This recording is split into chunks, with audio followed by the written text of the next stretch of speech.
And welcome back to another episode of the Cool Your Jets podcast. We're hosts Ben Blessington and Michael Nania.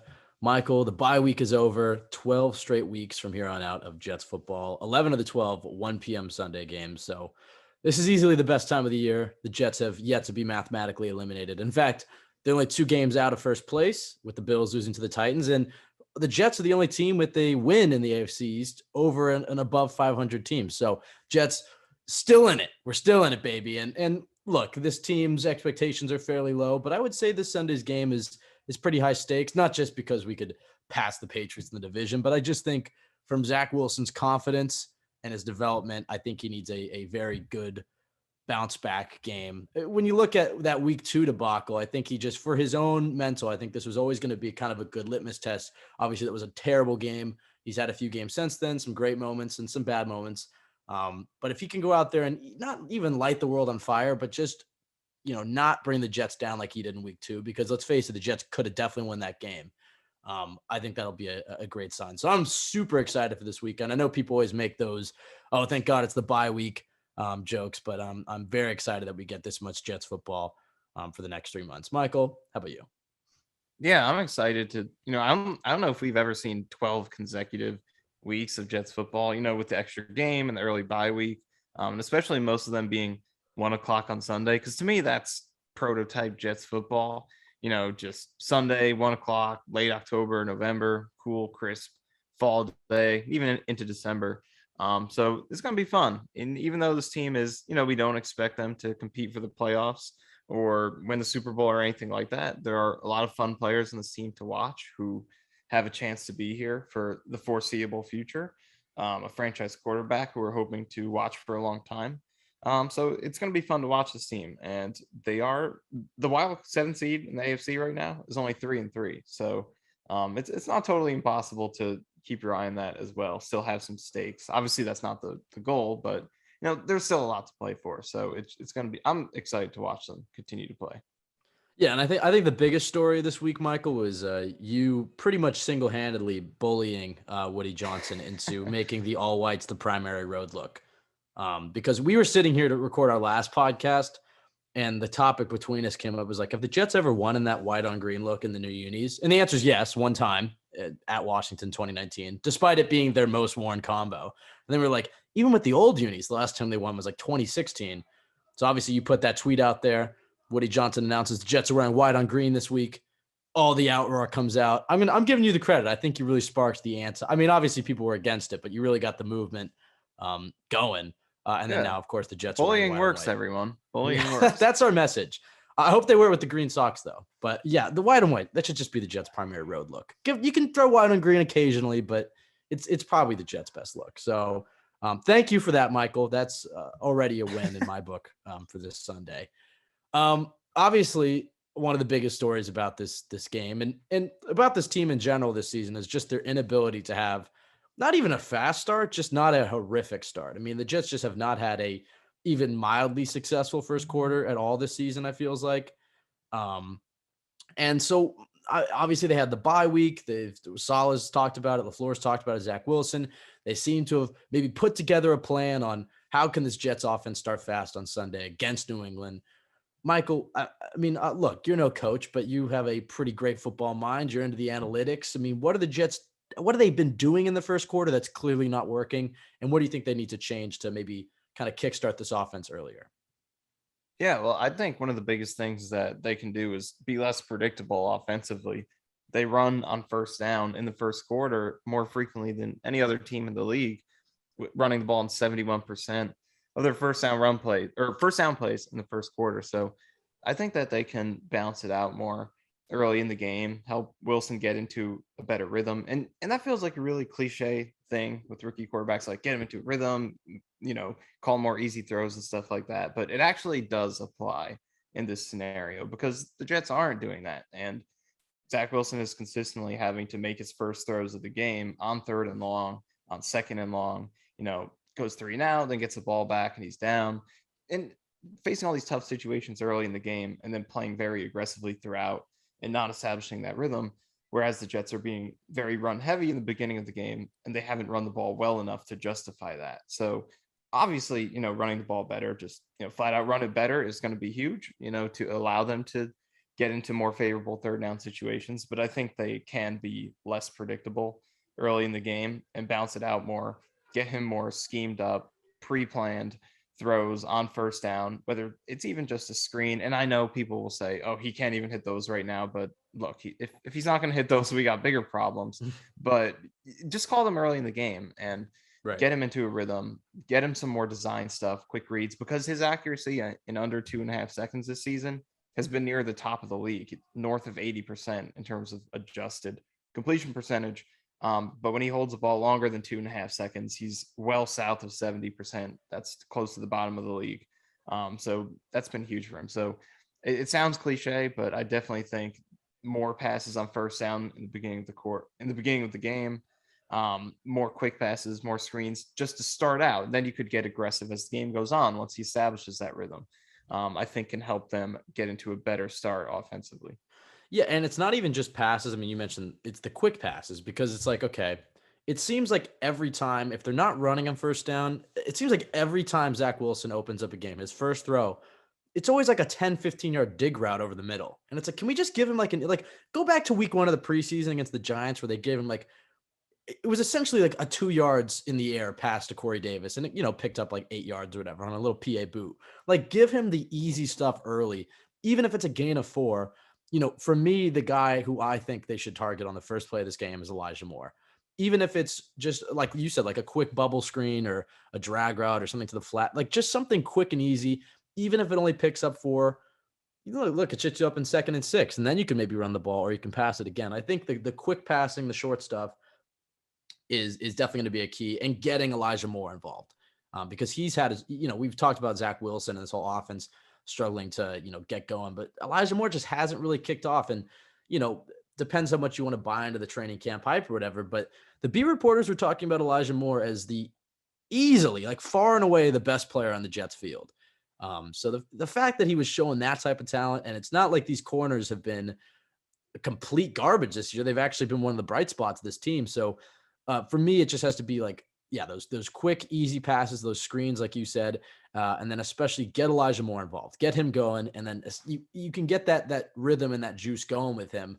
I think it's going to build Zach's confidence, and then those deep shots, 2 more into other receivers are going to be there. On the flip side of things, I think this Jets defense has been surprisingly pretty good. I mean, we've got a pretty good idea of when Saleh, or I guess I should say, if Saleh and Joe Douglas are able to build this culture into something, where the Jets are contending, you can kind of see what that defense is going to be like. It's just going to be an attacking, dominant defensive line, ton of pressures, ton of sacks, maybe not a ton of turnovers. Maybe teams are able to move the ball, but it's hard to score on them. It's hard to get big plays. And you kind of get just the sense of what they'll look like. But against Atlanta, I mean, a veteran quarterback, and Mac Jones is no veteran, but he certainly has one of the best coaches in his corner. Matt Ryan was just able to pick the Jets apart, and Bill Belichick is going to watch what Atlanta was able to do against the Jets defense and what the mistakes the Jets defense were making, particularly on third down. I mean, the Jets haven't been a great third down defense all year, but particularly in that Atlanta game, it just seems like if they needed 18 yards, they were getting 19 yards. If they needed 3 yards, they were getting 4 yards. I mean, the Jets just couldn't stop a nosebleed on third down.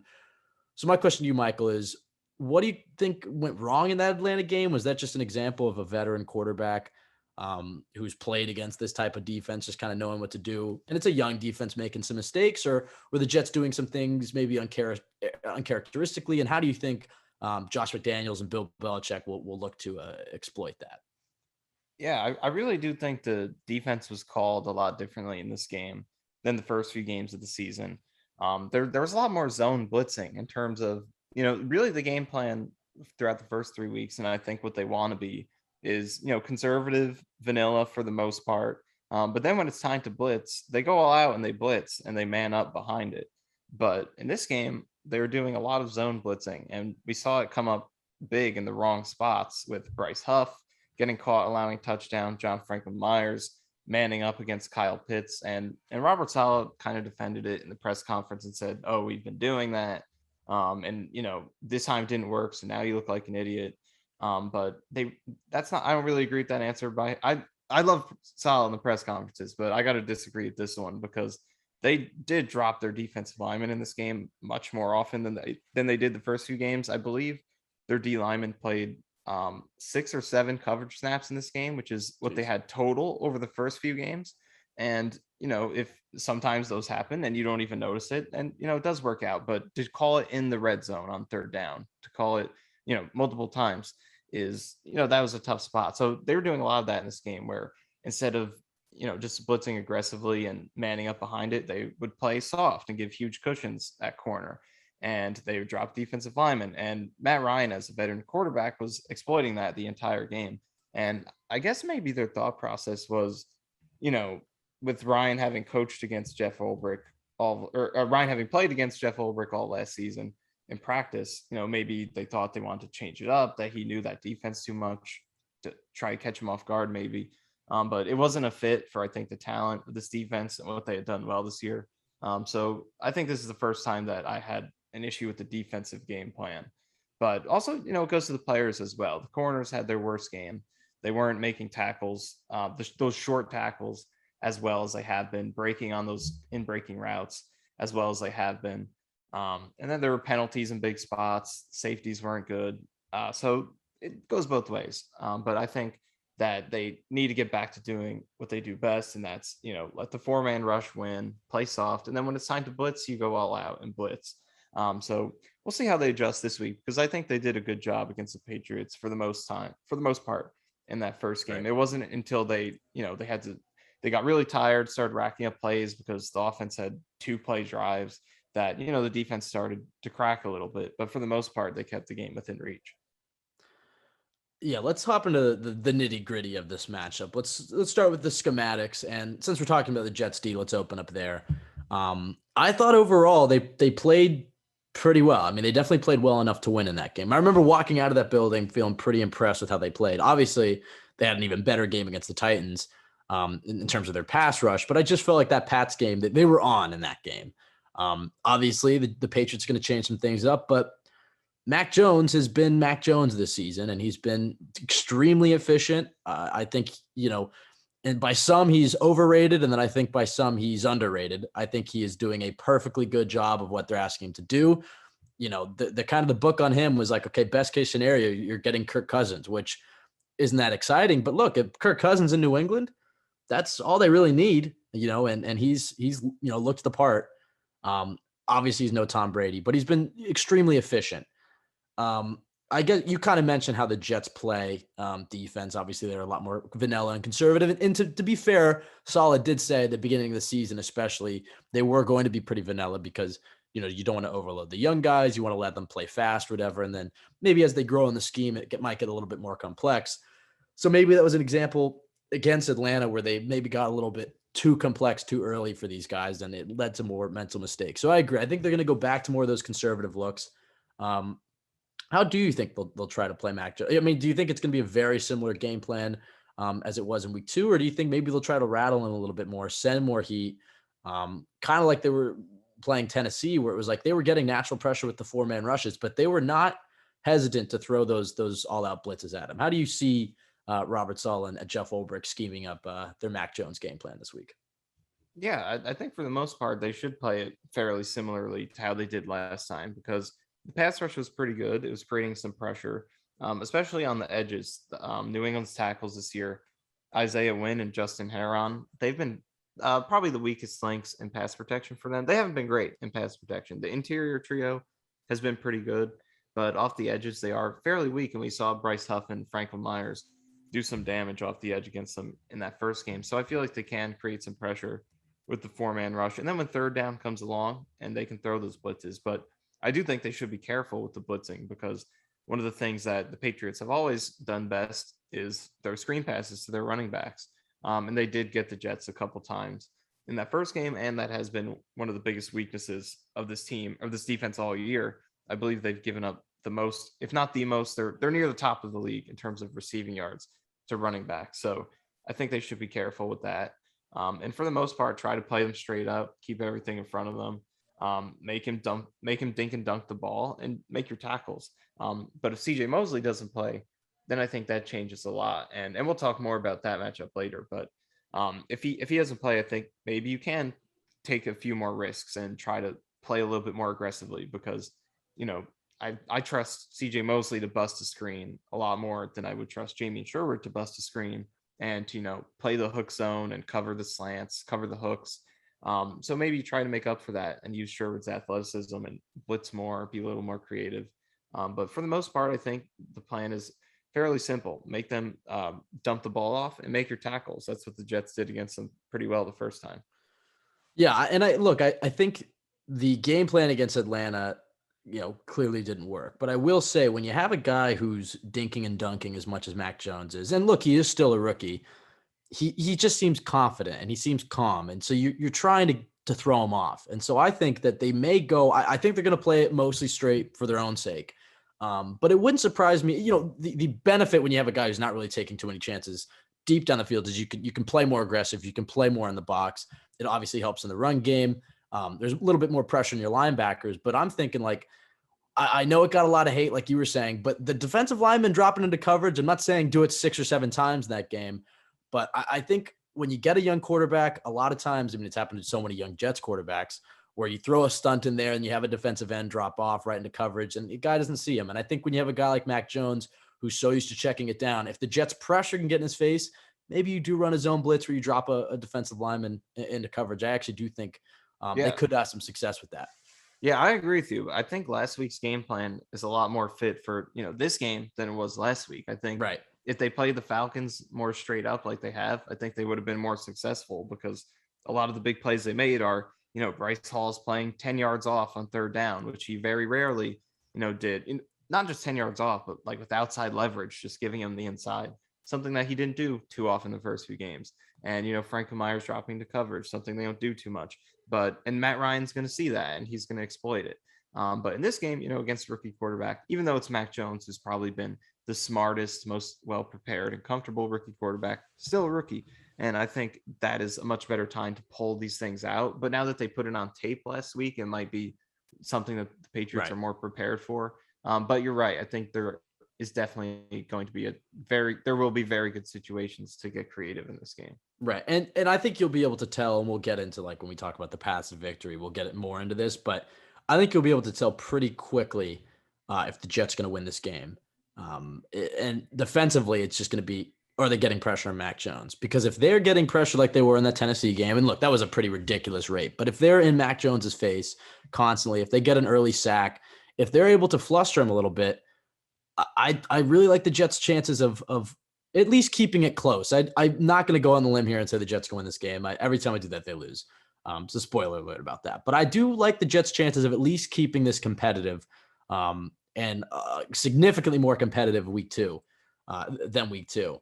I guess we should talk about the reverse, the inverse, which is probably more interesting to me because Zach Wilson, to me, he's the story of this game.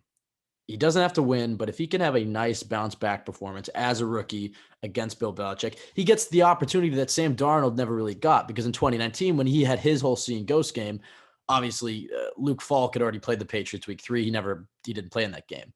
So he had to wait an entire year to play Bill Belichick again. And more than a year. It was literally week 17 of this year. So he really didn't get that opportunity of redemption as much as he would have wanted to.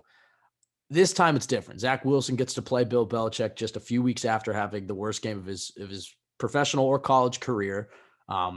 He's on the road. It's a tough place to play.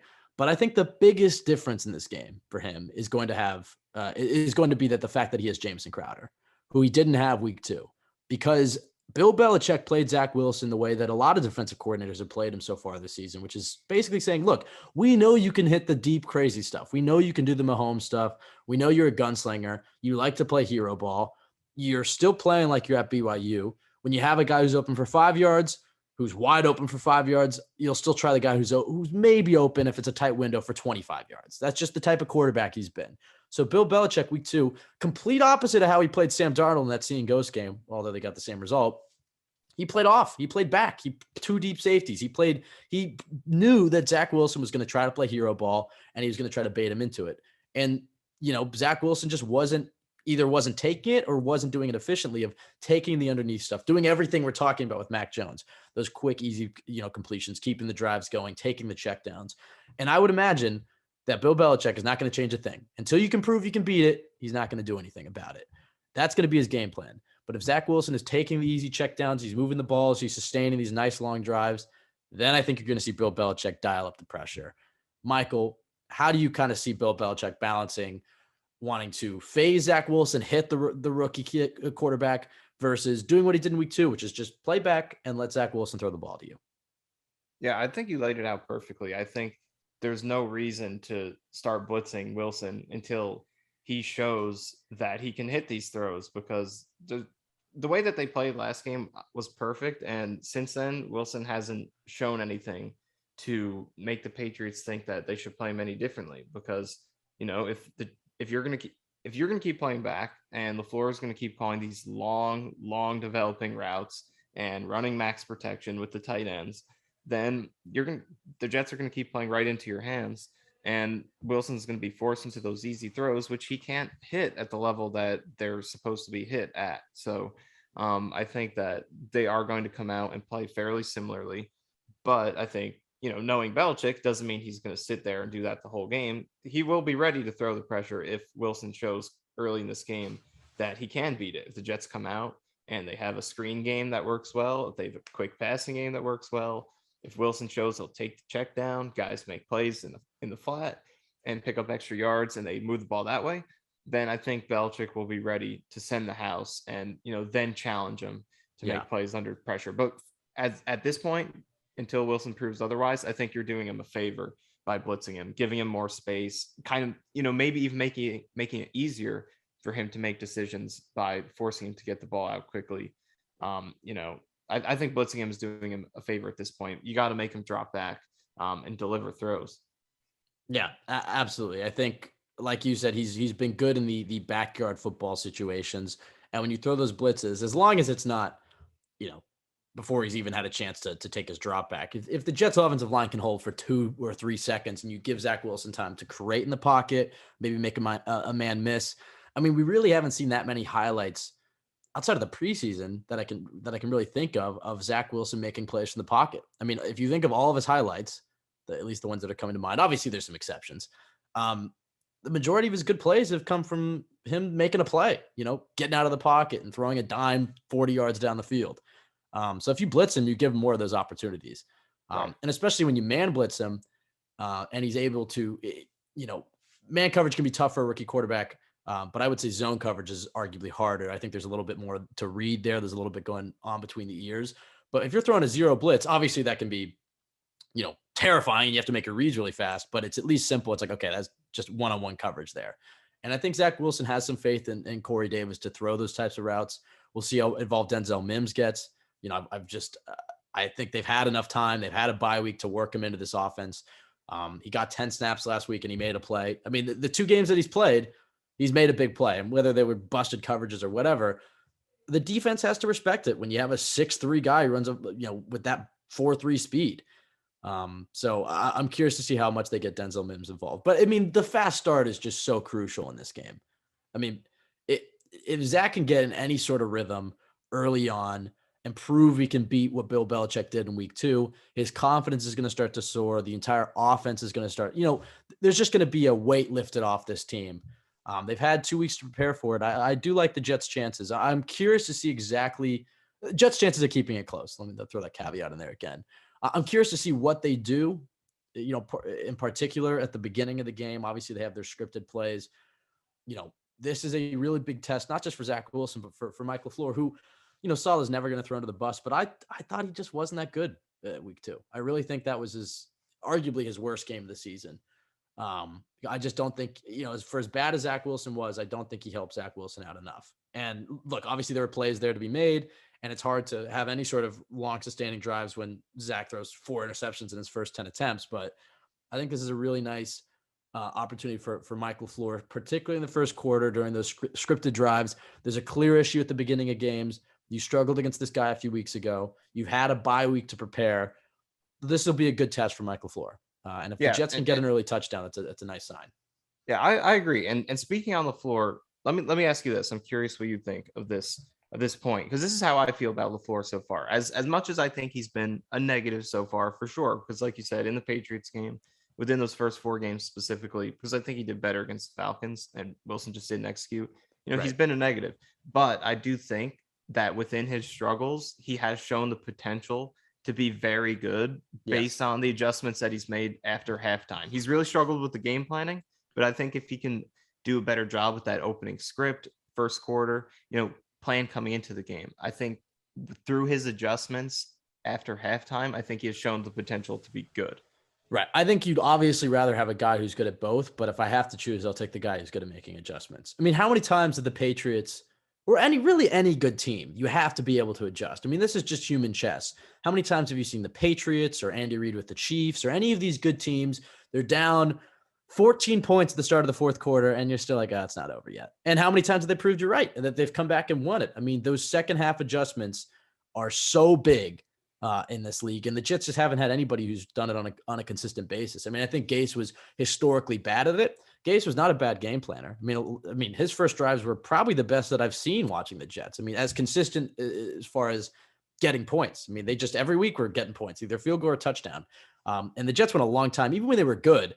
Michael and I were just like going through watching old games from like 2010, 2011. And Which, by the way, NFL Game Pass thinks it's funny to just cut out every single Jets touchdown in all the 2010 games I don't for know no reason. There's clearly a bias against the Jets there.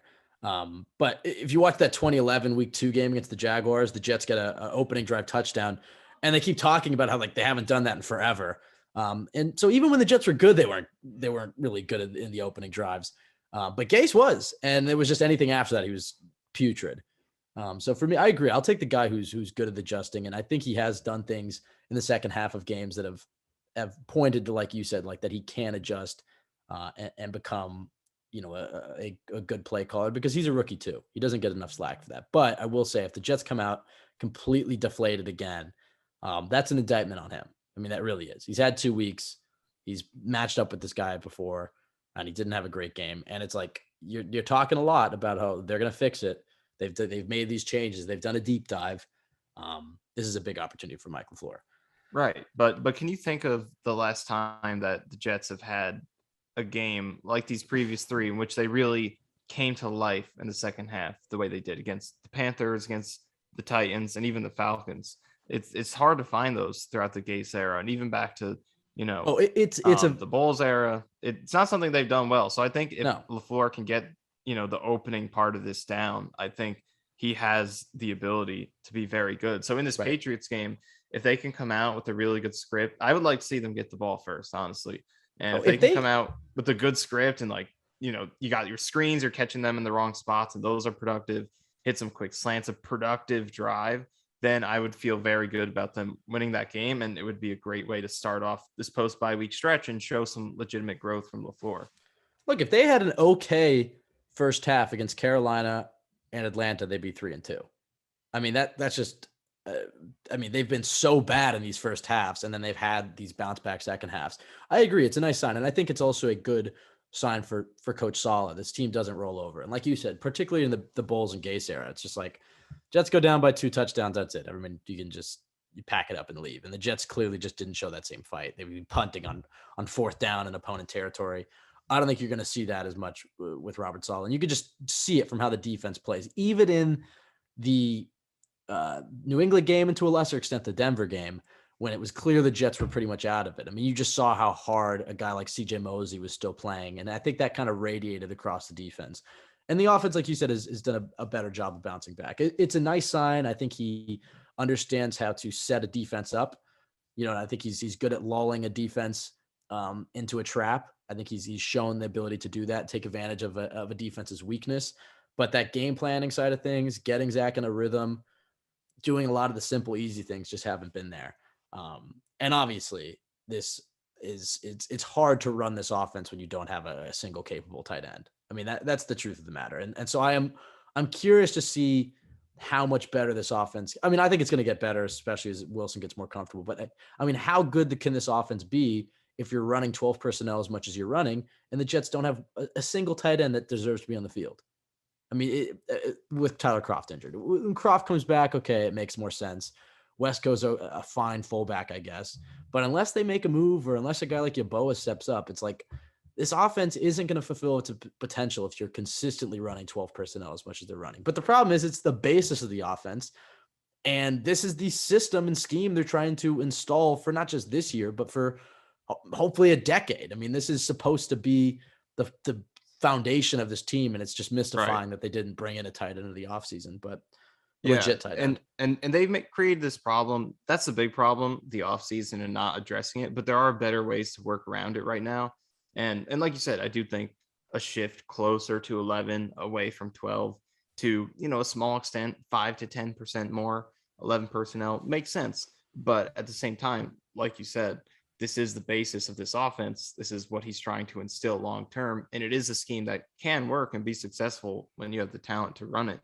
But Vitor wrote a really good article at Jets X Factor, kind of touching on this topic and how, it's kind of less so right now about playing more 11 personnel and less 12, and less about that and more about what they're doing with those two packages. Because right now they use them in a very predictable way. They have the highest pass rate out of 11 personnel in the league. And then conversely, their 12 personnel, all that first down running that I was talking about earlier, it's largely out of that package. So they're being very predictable between the two packages. So I think they could help and like Vitor discusses really well in this article and uses examples of what the Packers have done in a similar way, is you can run the ball successfully with 11 personnel if you can use the threat of pre-snap motion and orbit motion, jet motion, stuff like that, to get the defense moving and create those angles, naturally through that, rather than, 12 personnel. Obviously you have more meat in there, more blockers, more gaps, but you can run the ball successfully from a lighter look. And they're not doing a ton of that. It's, 11 personnel were passing, 12 personnel were running, for the most part, to a league leading sort of rate. And that's very predictable. It's easy to stop. And that's how they're getting into these first half holes. And then the second half comes around. And they mix, and he has done a better job of mixing it up and finding rhythm there. But early part of the game, as much as it's about, playing more 11 and less 12, it's just about, run the ball out of 11 sometimes, use Elijah Moore in jet sweeps, then use the threat of that to run with 11 personnel against a lighter front. And then even 12 personnel. No one wants to see these tight ends get the ball, but sometimes it would be nice to try to just establish that as a threat, just as something that you might do. So teams have to respect it. And you don't even have to throw to the tight ends out of 12 personnel. It's just throwing in general, calling passes out of that. So they could be better at balancing what they do with both personnel sets. And I think another thing is when you're in 12 personnel, I mean, pretty much every single time you're under center. And in the passing game in particular, because obviously the tight ends are negative in the run game. But when the Jets try to pass, I think Zach Wilson, you've talked about this, he's been pretty brutal in play action this year. Yeah. Which is kind of expected for a rookie. But when you're going play action under center, your quarterback has to turn his back to the defense for at least a second or two. And then by the time he turns around, I think he just hasn't been as comfortable as he was doing that at BYU. And I think it was something in his draft profile was like, this is a guy who can play with his back to the defense. And I think he's going to get there, and it's important to keep giving him these reps because if you want to succeed in this offense, he has to get better at it. But I think they should try to, like you're saying, I mean, if they can run the ball out of 11 personnel, if they can go, I get play action as the basis of this offense, but maybe use more shotgun play action snaps so Zach Wilson doesn't have to turn his back to the defense. I think those are some of the minor adjustments. I think that the Jets are kind of balancing the win now perspective versus the long view. And I think for right now, they're pretty much always opting for the long view. And in the long view, you have to make the judgment. I think it's probably better for Zach Wilson to get his confidence going. And so I think they need to make those changes, but they're not going to completely abandon it because they're installing a scheme. They're installing a system. And I think that system may become more moldable as they're more in a win now type of mode. But right now it's like, they want Zach Wilson to be running the offense that they plan to be running. And it's like you said, they're not going to ever change anything completely in the middle of a season. And they're not going to get completely away from 12 personnel, but they have to make some minor changes for the current day Zach Wilson to, give him a bit of a cushion. Like Mac Jones is not having to do what Zach Wilson's having to do. I mean, they have no leash on Zach Wilson for the most part. They're just letting him play the offense. And that is going to have That's going to have some gains down the line, but it's also possible if you just let him out there with no bubble wrap, he's going to get some scars. So you have to protect him a little bit more. And I think you're going to see the Jets do that in this game. When you look at the key matchups, I mean, the biggest one is, and while we're recording this, the injury report came out, which says CJ Mosley's doubtful, which is not a good thing for this Jets defense. And really, if I was in Vegas, the spread should be getting further apart for the Patriots, because the Jets linebackers versus Mac Jones and his dink and dunk offense and throwing to the running backs and covering tight ends. I mean, this game is going to come down to that Jets linebackers versus Mac Jones. And with no CJ Mosley out there, you're going to see Jamie and Sherwood. I don't love the Jets' chances there. But hey, if Quincy Williams, Jamie and Sherwood can rise to the occasion, I think the Jets are in an okay spot. How do you think, assuming CJ Mosley's out with that doubtful report, which, by the way, might be the smart thing. We obviously saw how he dealt with a soft tissue injury in 2019. You don't want to aggravate anything. And you give Jamie and Sherwood some valuable reps. How do you think the Jets can try to compensate for not having CJ Mosley out there? Yeah, this is definitely a huge loss. I think it changes things quite a bit, because you think about that Pats game and the defense playing well. Mosley was the main part of that with the way he was tackling underneath. So it's a pretty big loss. But like like I was talking about earlier, I think this kind of gives them an opportunity to be a little bit more creative, because I think the simpler stuff, the vanilla stuff, is going to be more difficult without Mosley out there. Because do I think Jamie and Sherwood can bust up a screen as well as Mosley can? No. Do I think he can feel out routes in zone coverage, be where he needs to be to prevent a pass from getting zipped over his head? No. So I think this is. I'm just being frank. I mean, you would agree with that, right? Yeah, I'm absolutely. just putting it in that way, which makes it seem like I'm dumping on him, but I'm just being honest. But I think this now is an opportunity to maybe be a little more creative and do some of the things you said, expand on that game plan that you had against the Falcons, and maybe be a little more creative and challenge Mac Jones to decipher some of these things, to see some more creative blitzes, to throw under pressure more often, to get the ball out quicker. Because I trust these cornerbacks to make tackles, that's for sure. So if I have to sacrifice, say Sherwood blitzes frequently in this game, say he blitzes at least 10 times, and then now the pressure's on your corners to make tackles. Like, that's something that I think I would feel good about, because they've been tackling well. So I think it does give them an opportunity to be a little bit more creative. But no matter how you slice it, it's definitely a blow. And I think we'll see without CJ Mosley on the field. This game, if he doesn't play, will give us a great look at how valuable he really is. Yeah, and I believe Marcus May is returning for this game, if I'm not mistaken. Right? Yeah, he's back. He's full I think practice. That helps tremendously as well to have a veteran out there. And I know Marcus isn't the most popular among Jets fans right now, but he is still a very good veteran safety. He's going to have a bigger role in this game. So maybe you're right. Maybe they do get a little bit more aggressive, trying to attack how the Patriots have been coddling Mac Jones. I think on the other side of things, Jamison Crowder versus the Pat slot corner, Jonathan Jones, is a big matchup. Like I said, I think Berrios is a fine returner, but he's a jag. I mean, he can catch the ball. He's an okay route runner, but Crowder is a severely underrated route runner. He's good after the catch, and he's unbelievably reliable for a young quarterback with his hands. He doesn't drop much. And I think that's big, because they're going to have to try to get the underneath stuff going, and Crowder's going to be a big part of that. Those little 5-yard routes, the stuff over the middle, the pivot routes, the outs, just stuff that he didn't have week 2. I think Crowder is just so big for a young quarterback. A nice tight end is obviously a great safety valve, but the next best thing is a guy like Crowder in the slot.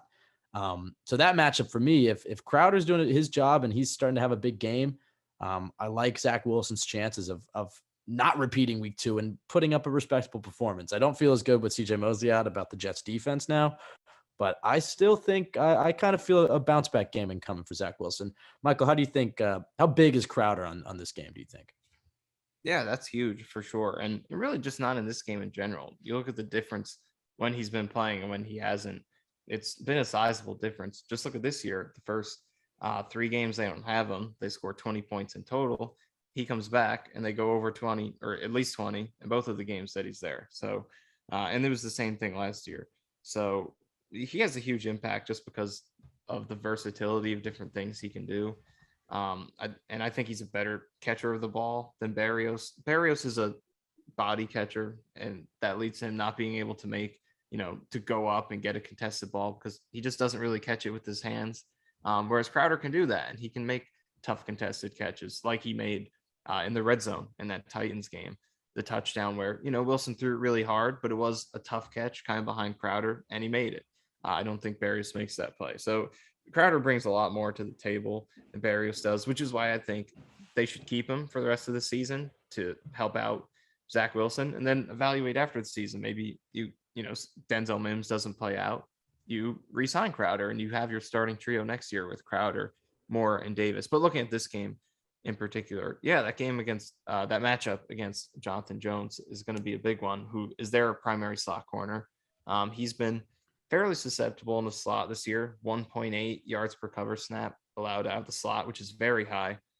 So this is an opportunity for Crowder to be successful and provide Wilson with not just a safety blanket, but also an explosive option, because he can do that as well. We saw the huge touchdown he had against the Patriots last year, the 20-plus yard in the back of the end zone. So it's huge to have Crowder. It's a big boost compared to the last game, because in that game, Berrios was playing a lot.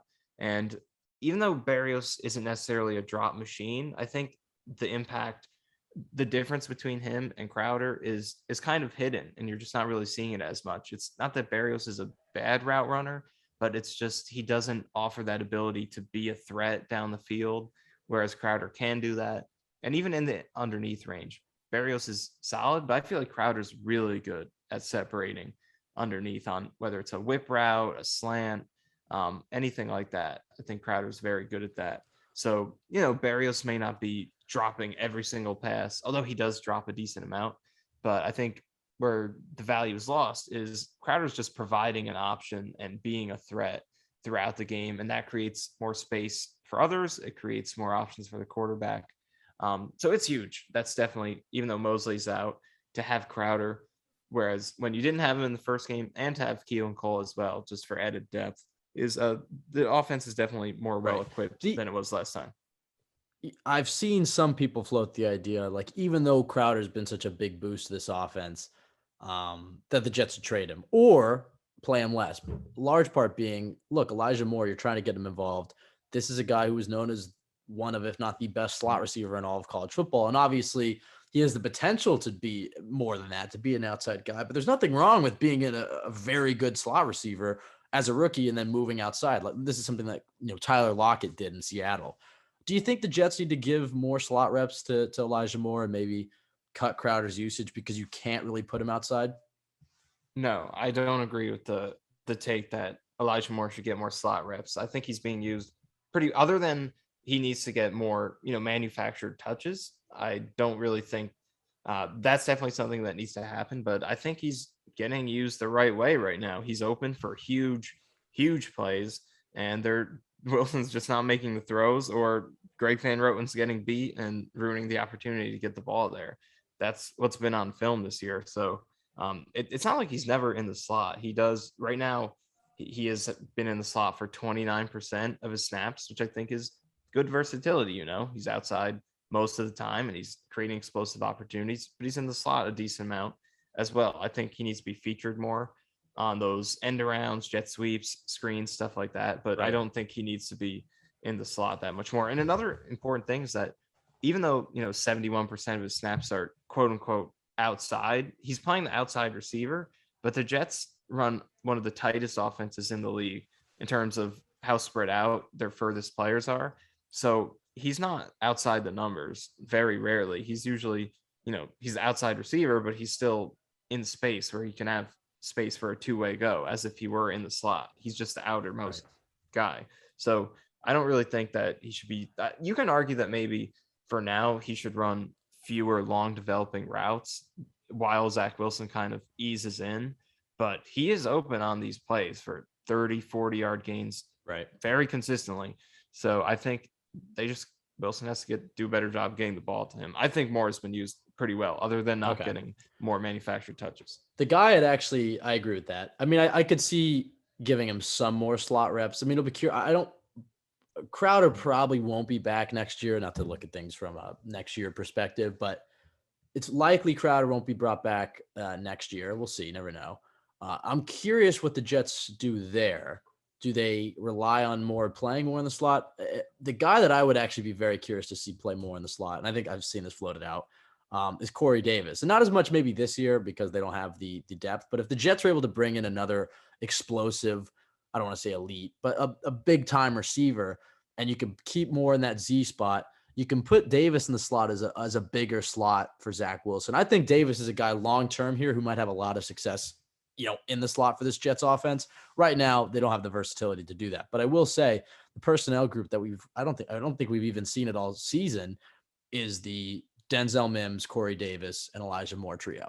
And I'm not saying that has to be run more than 5 times a game, but I would just like to see the 3 of those out there at the same time.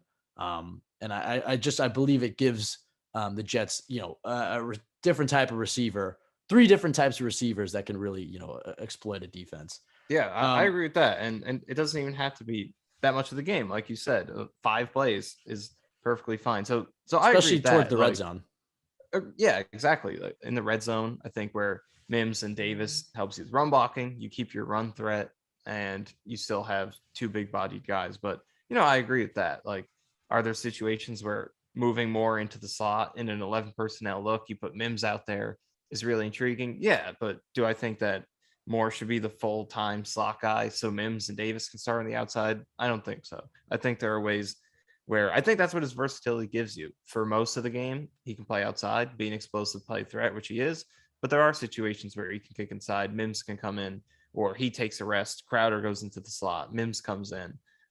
They have a lot of different options, and I feel like they can do a better job of exploring those, particularly with Mims involved. All right, Michael, let's get to it. How do the Jets win this game? What is their path to victory? If we turn on this game at 1:00 and we see these things happening, that should be a pretty good sign of the Jets winning. What is their path, their slim path to winning on Sunday? Well, I'm going to go back to what I said about LaFleur. I feel like we're going to get a pretty quick look, and not to, be that short-sighted, because, who's to say they can't come out on their second drive and start playing well, third drive. Although we're just not used to that at all because the entire first half has been bad. There has been no in between, but I do feel like that we are going to get a good indication from, if not just the first drive, the first couple drives, because I think the biggest thing holding this team back so far has been the first half play of Zach Wilson, the game planning offensively, and the ability to get off to these starts. And against a coach like Bill Belichick, who is, the toughest to beat in the league in terms of the chess match. If they're gonna come out and if they're gonna come out and clearly be overmatched from the start, then maybe they'll adjust a little bit later, make it closer as they have been doing. But if they're going to win this game, because they are going to be deserved big underdogs on the road in a tough environment against a team that blew them out without CJ Mosley, then they're going to have to show from the jump that they have a good plan, that they're in rhythm, they're in sync, and they can get out to a lead and then play football throughout the game instead of having to play catch up. So that's what I'm looking at. I think we're going to get a good feel very quickly for whether or not the Jets can compete in this game. Yeah, I agree with you. And I actually do think, I guess it's as good a time as any to get into the prediction side of things. I think this game is going to be, in some ways, the inverse of week 2, where I actually think the offense is going to play well enough to win. I'm not saying they're going to be lights out, but I think the offense is going to put up, 24 points or something like that. I think the offense is going to put together maybe 20 points, like a respectable performance. I think the defense is just going to really struggle without CJ Mosley. I mean, if the Jets win, I think their offense is going to look competitive. I'm not saying they're going to light the world on fire, but they're at least going to, get a few touchdown drives in there. And the defense is just going to have to be lights out. I mean, as far as getting after Mac Jones, if they can have the type of game they had against Tennessee, where they're really just, Tennessee just couldn't block them. If they're having that type of game where they're just constantly in Mac Jones's face, then I like their chances with or without CJ Mosley. They may get some big plays, but I think if they can rattle Mac Jones like that, maybe they'll be able to get, more turnovers. They've had some good fumble luck, but they really haven't forced many interceptions. Bryce Hall's been close in a few of them. But if the pressure's there, I feel those interceptions are going to come. But with no CJ Mosley, and the Patriots are pretty consistently even with a pocket passer the last 20 some odd years, pretty consistently been pretty good in pass protection. So that I think it's going to be the inverse of week 2, where the offense plays all right, but the defense is just getting eaten alive for the most part, dinks and dunks and a lot of points. And the story will be like, wow, the Jets need CJ Mosley to be competitive. So that's my prediction as far as score go. Well, actually, Michael, what is your prediction for as the game goes? And then we'll, I guess, give a score at the end there. But your prediction on maybe something about the game, who will play well, who won't, just your overall thoughts on what will happen on Sunday. I'm going to go with, I feel like I've been saying this every single week. This will be the Elijah Moore breakout game. He'll finally, I think, not to an extremely explosive extent, but I think he'll finally put up a game where it's like, he impacted that game because he hasn't had one of those yet. He has 2 first downs this year, and both of them were against New England. One of those was a wide open, drawn up play that should have been touchdown, but Wilson didn't throw it well, which again isn't Elijah Moore's fault. He's been running very good routes this year, but I will go with a strong Elijah Moore performance of 6 catches for 70 yards and at least 3 first downs. And then what about the score? Score prediction, I will go with, I can't predict a Jets win in this one. I'm going to go with New England 27, Jets 16. I'm going to go Jets. Well, I have New England winning. I'm just trying to think of, I think it's going to be like New England 34. We have much better record of predictions if we were just honest with ourselves and predicted the Jets to get blown out every single week.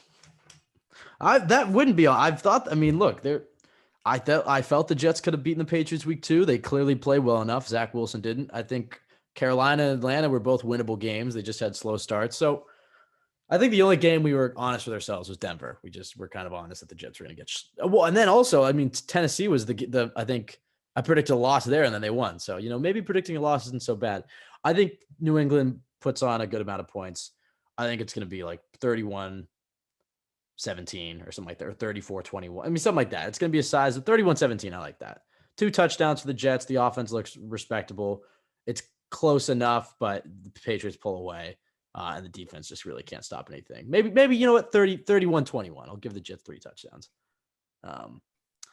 Anyways, I think that's going to do it for us. I think we've covered that all. I'm pretty excited about this game, Michael. I am, the bye week really brings that out of me. I'm recharged and refreshed, ready for 12 straight weeks of Jets football. I'm not saying that they're going to win, but I'm just excited to see how this team responds. And you're right. I mean, the first drive for the offense is going to be a big one for me. If the Jets go down there, I'll say this right now. If the Jets open up and score a touchdown on their opening drive, they're winning this game. I'll say that right now. If they go down the field and they score, I agree. They're winning this game. That'll set the tempo. That'll really, put their money where their mouth is. I mean, the Corey Davis said that quote earlier this week where he was like kind of coy, but basically saying that the Jets are ready. It was about as close to trash talk as you can get. He didn't give him bulletin board material, but he basically said that the Jets are ready. If they go down there and do that, I have a win them. I have them winning, but I don't see it. I don't until they prove me otherwise. I think this is a bad first quarter team, but we'll see. I say they get 3 points in the first quarter, but that doesn't meld with my prediction at all of 21 points, but whatever. You can follow us at CYJ Pod on Twitter, Michael_Nania, myself at Ben W. Blessington. Go to jetsxfactor.com for the best place to go for Jets content. Our podcast is there as well, but plenty of others. That's going to do it for us. Michael, last words.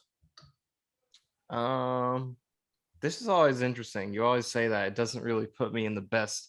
It doesn't set me up too well. Like I'm supposed to just dig in and find some random thought to leave people off with. It could be about anything. It doesn't have to be about the Jets.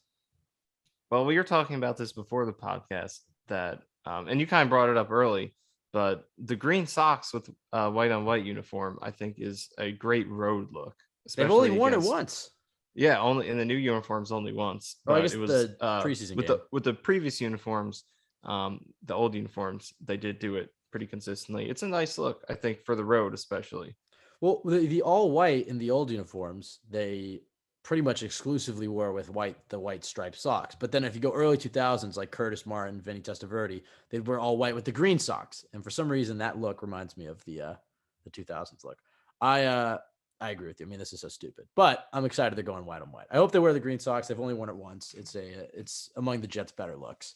We can get rid of the white on green. Wear it like once or twice a season, but we've seen it enough.